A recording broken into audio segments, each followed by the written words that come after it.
پښتنو داسې د سر په سترګو او د زړه په غوږو غلامي قبوله کړې ده چې نن مې یو څو ویډیوګانې ولیدلې. پنجابیان دي وایي چې موږ د پښتون د هر شي نه بایکاټ کړی دی، او خصوصا هغه هوټلونه، رستورانونه او ریړۍ چې په پنجاب او په سند کې دوی پښتنو چای خرڅوي، د دې نه موږ بایکاټ کړی دی او اعلان کوي چې د دوی چای ونه څښئ، بلکې د دوی نه سودا وانخلئ، د دوی په ټکسیانو مزدو کې لاړ نه شئ. خو پښتانه سوالونه کوي چې نه خدای دپاره دوی موږ د پاکستان نه جدا کوي، خو پښتانه غواړي چې نه د پاکستان نه جدا نشي، ځکه چې د خدای خو د دوی په لاس کې ده.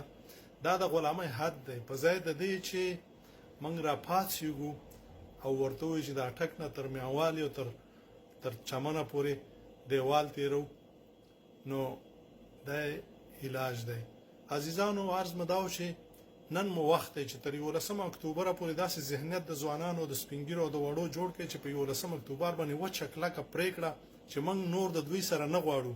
په دې کې چلونه نشته چې د آیین لاندې دا غواړو، آیین کې دا لیکلي دي او دا لیکلي او نوره غلامي ورپسې قبلوي.